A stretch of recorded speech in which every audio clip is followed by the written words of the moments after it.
Thank you very much.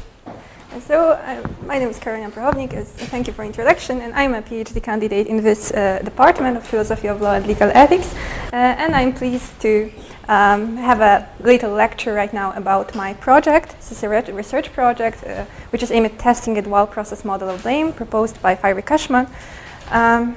And since it is a project, so the aim of this proposal and of this presentation is to ask you for feedback, suggestions, and brainstorming. Because at the moment, as you will see, I have a couple of problems to solve, and so I'd be very grateful for anything you might have for me. When it comes to the structure of this presentation, it's rather simple. So first of all, there's a first part, which is introductory, when I will tell a little bit about blame concept and my conceptualization of the issue. And also, I will delineate these two models of blame processing, which is single process and dual process model, the way we find them in psychological literature. Then in the second part, I will focus on the dual process model of blame proposed by Karolina Prochownik, and I will tell you a little bit about what potential problems might be associated with the theory, and especially with the evidence for this theory as I perceive it. And in the last part, I will propose this research design in which I would like to particularly test this dual process model of blame. So following this structure, what is blame? So in the previous talks, we have this focus on the feeling of being guilty, sense of guilt. But here, this is not the way I'm understanding blame. I will be focused particularly on the act of blaming, which usually has this social embedment. And here, after Male and Guglielmo, I will take three types of moral judgments, whereas blame, for me, is a specific type of one of these judgments. So when we want to imagine what types of moral judgments we have, so first of all, we can distinguish moral judgments aimed at setting and affirming norms, like declaring a prohibition. So for instance, I say, you shall not kill. This is this sort of moral judgments, which is aimed at setting and affirming norms. Then the second type of moral judgments, and there's evaluating events in light of those affirmed norms. So we can assess behaviors, for instance, as bad, good, wrong, impermissible, permissible, in relation to this particular established norms. And third types of moral judgments are judgments which entail evaluating agents for involvement in such norm-relevant events. And here there is, according to this framework, the place for judgments of blame.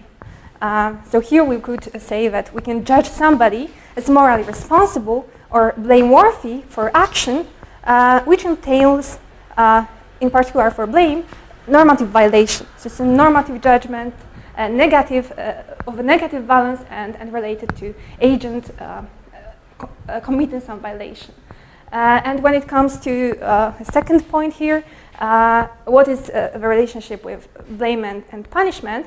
Well, it's important for me to know that for the sake of this particular presentation, I will treat blame and punishment interchangeably because in the dual process model of blame, which I'm going to question, discuss with, it is claimed that the same set of cognitive factors underlie both blame and punishment judgments. Although, of course, it's a simplification because if we would like to look at this judgment from the perspective of specific mental systems which generate with judgments, we would probably be able to distinguish some system-specific features. So, for instance, punishment judgments are likely more behaviorally oriented than blame judgments. But for the sake of this presentation and as a consequence of dual process model of blame, we will assume that the same set of cognitive factors, which I'm going to talk in a minute about, underlie and are relevant for this types of judgments. And so each time when I'm talking about blame, it can also hold for punishment. And when it comes to evolutionary function of blame and punishment, we can also speculate, probably with some great dose of certainty, that this kind of system, or one system but complex, evolved in order to regulate behavior of members of a community. And so its evolutionary function was to regulate social behavior, to enhance large-scale cooperation in group members.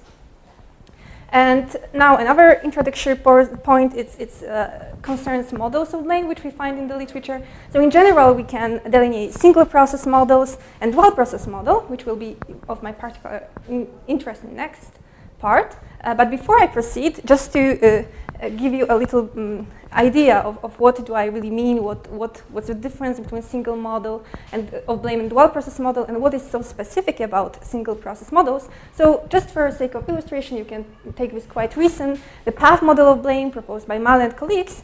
And so here it is assumed that blame assessments result from the subsequent information processing pathways. And what's important here, that at all these steps, information is being integrated.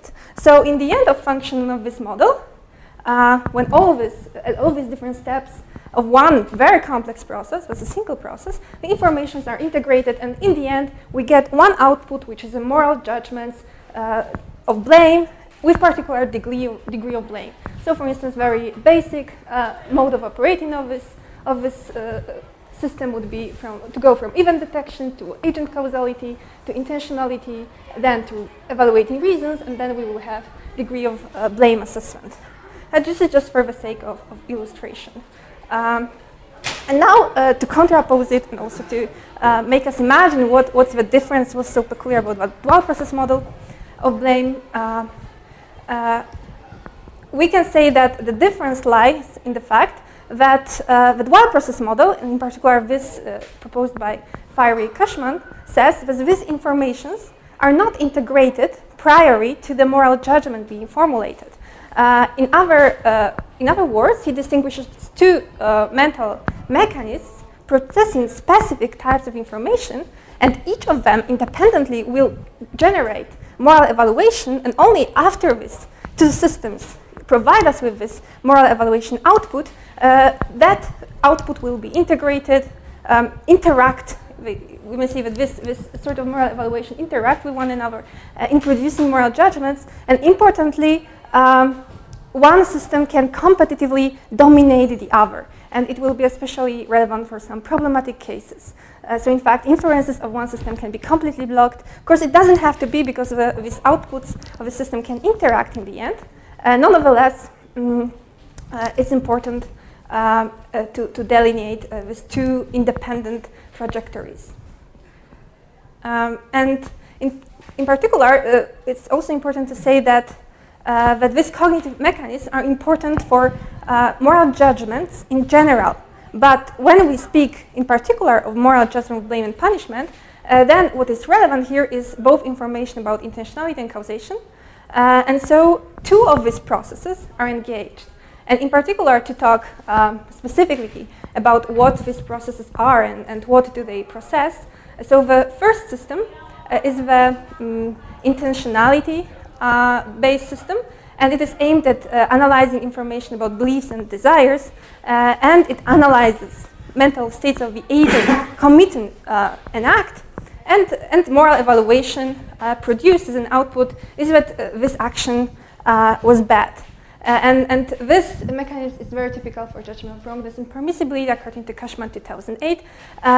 But there is also this another process which analyzes consequences and causes. The analysis, particular for this system, is a causal process, causal information analysis, and it leads to evaluation of some outcome as bad. And then it leads to judgments of punishment and blame. And just to repeat, as I said, this, for this particular group of judgments, these two mechanisms are relevant.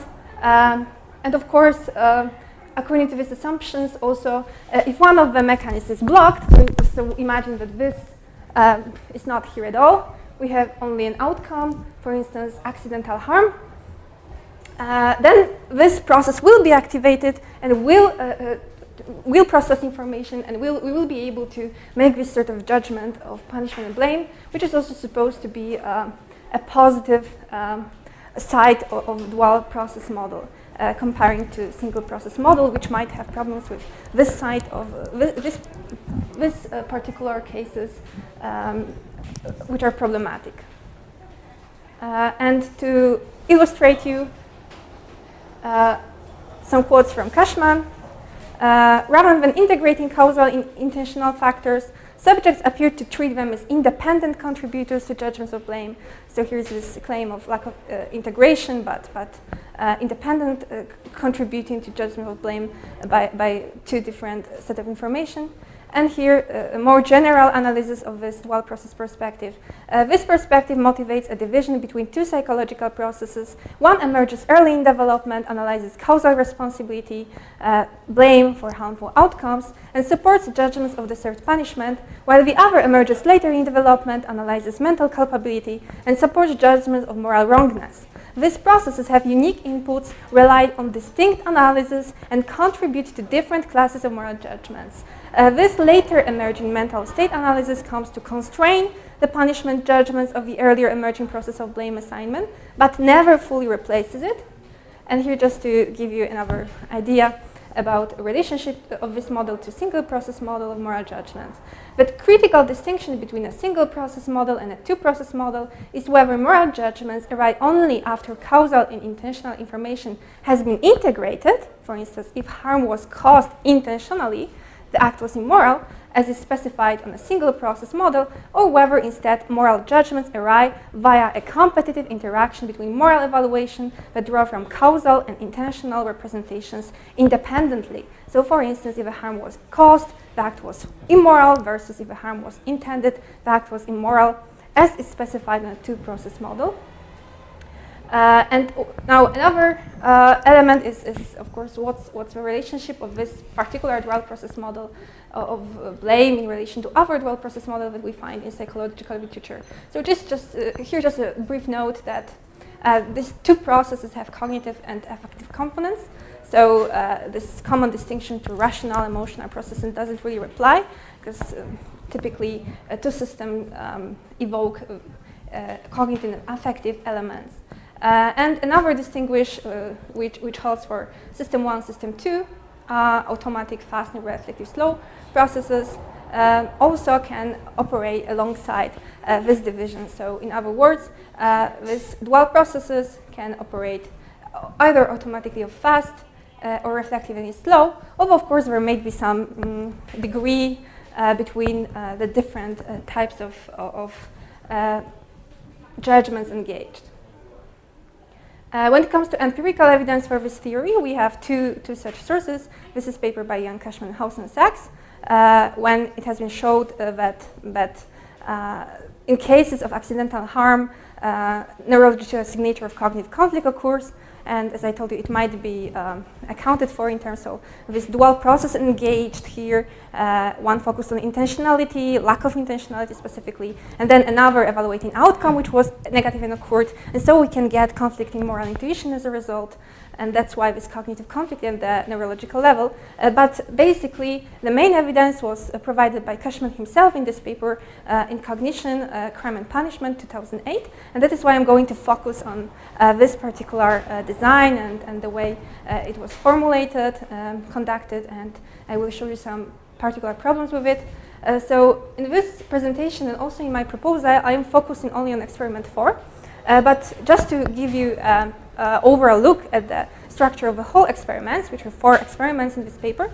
So here what Cashman manipulated were beliefs, lack of beliefs, desires, lack of desire, which stood for intentionality, and consequences, no consequences, which stood for causation.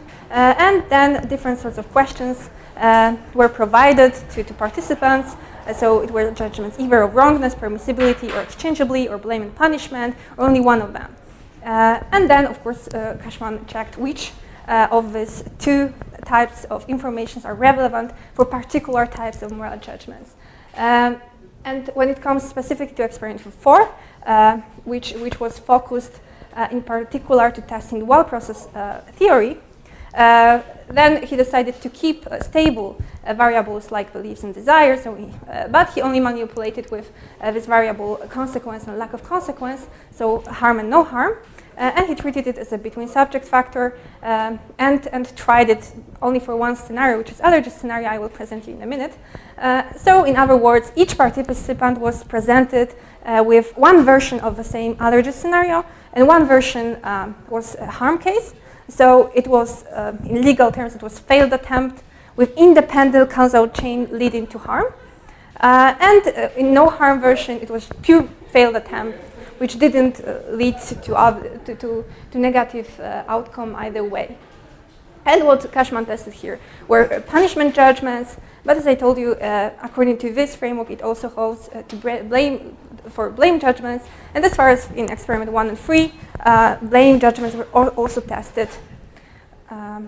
So when it comes to no harm condition, maybe I will read it quickly. Smith and Brown are two runners scheduled to compete in the championship race. Smith holds that current world record and is widely expected to win the race. Brown plans to eliminate Smith from the race. Brown is absolutely sure that Smith is allergic to poppy seeds and that eating poppy seeds will kill him. Brown decides to sprinkle some poppy seeds on Smith's food if Smith gets up to go to the bathroom. But it turns out that Brown is incorrect. Smith is not allergic to poppy seeds at all. At the athlete's banquet a few days before the race, Smith takes a few bites of his salad and then gets up to the bathroom. Brown sprinkles poppy seeds on Smith's food. Smith comes back and finishes the salad. The poppy seeds don't harm Smith at all. And here, other group of participants got this harm condition. And here, it's the same story. So I will just start reading from the middle. Brown decides to sprinkle some poppy seeds on Smith's food if Smith gets up to go to the bathroom. But it turns out that Brown is incorrect. Smith is not allergic to poppy seeds at all. Here's a new element. Instead, Smith is fatally allergic to hazelnuts. At the athlete's banquet, a few days before the race, there are hazelnuts in the salad that Smith is served. Smith takes a few bites and then gets up to go to the bathroom. Brown sprinkles poppy seeds on Smith's food. Smith comes back and finishes the salad. The poppy seeds don't harm Smith at all, but because of the hazelnuts, Smith dies. And what were the questions presented to participants? It was a punishment question, as I said, and it was formulated in a way, how much prison time does Brown deserve? And there were options to mark on 9-point scale, from known to life in prison. But just to mention you, to keep it in the back of your hand, that in experiments 1 to 3, for similar cases, also the question about blame was asked and was formulated in a way, how much blame does agent deserve? And then you were able to mark on 7-point scale.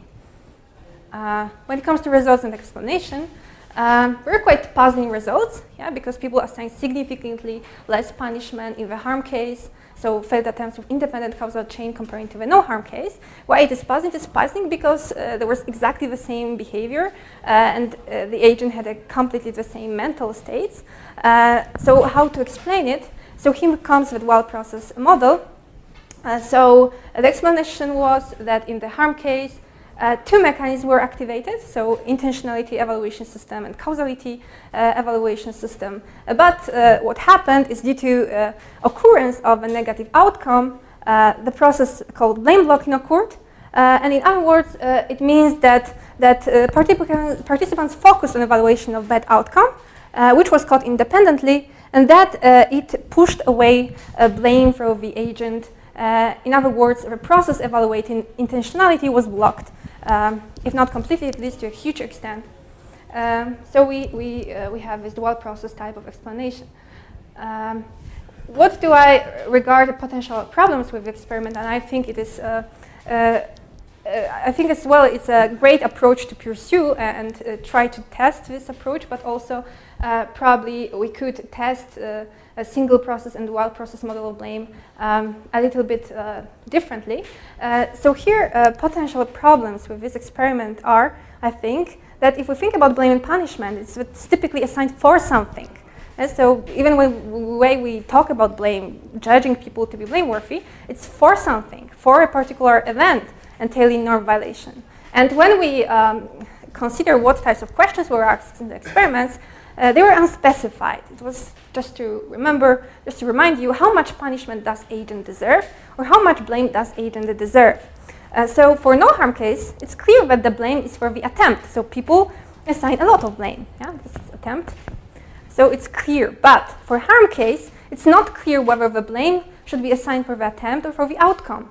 In case of this later interpretation, people could diminish blame simply because they didn't want to assign blame for the outcome which was not caused by the agent. So perhaps people assign blame differently in two cases because they assign it for two different events. yeah, which was possible due to the fact that these questions were unspecified. So in the outcome harm condition, they simply thought that they were supposed to evaluate for a different outcome, which was obviously not caused by the agent. So they diminished blame, yeah, not necessarily because blame blocking and one model operation blocking the other. So now what are potential proposal of enhancing it and test the dual process model adequacy? So here, as I said, I base on the experiment 4 mainly with small modification because I'm also incorporating blame question from other experiments. In fact, I want to put there after scenario presentation to these questions. And what I'm manipulating is harm and no harm, so consequence or no consequence. Scenario type, because as you've seen in Cashman study 4, it was only for one scenario. So here we would like to incorporate these two in order to check whether the effects which we're going to get are not only due to specific features of a scenario, and then we're manipulating with blame and punishment questions. In other way, I would like to incorporate this specified variants of the question, contrapose them with this Cashman type of unspecified question and see whether I will get any differences, whether the effect he got will sustain or not. So here's the full design, as you can see. In general, I'm focused here on talking about between subject factor, which is a direct replication of experiment 4, but I also intended the same manipulations for within subject factor, just to check whether it will give any, it will result in any differences if one person is presented with two stimuli simultaneously. But for the time being, I will only show you how it works on one scenario example. So when you take allergy scenario, so you can see first line, we give to one participant allergy harm scenario assisted by blame punishment specified question, and or to another participant allergy harm scenario with blame punishment unspecified questions in the way that Cashman did. Then for no harm condition, allergy no harm scenario with blame punishment specified question, and again the same scenario with unspecified question. And now with regard to, I will present you in the minute with the other scenario and with a set of questions so that you have a full idea of that. But before I do that, I would just like to present you with my hypothesis. I have two contrasting hypotheses. When it comes to hypothesis 1, I guess that people will diminish blame punishment for harm cases in comparison with no harm cases to the same extent in the unspecified and specified question conditions, since blame blocking should be automatically triggered by the independent causal chain evaluation and should therefore be insensitive to the difference in question formulation. And I personally take this to be the hypothesis entailed by the dual process theory, and I believe that if this hypothesis is confirmed, it will provide a stronger confirmation for the dual process theory. And when it comes to, I don't know if this is clear for you to this point. And when it comes to hypothesis 2, which is the alternative hypothesis, it says that people will diminish blame punishment only in the unspecified harm condition, comparing with no harm unspecified condition. And this is because if one specifies that the question concerns blame punishment for trying to cause harm, people won't see a difference between harm and no harm cases. And this hypothesis could potentially undermine the dual processing model of blame, as then the previous results could be accounted for in terms of evaluation of different events, like attempts and outcomes, and not necessarily blame blocking. So this is this potential problem with experiment. I'm here coming back in this hypothesis 2.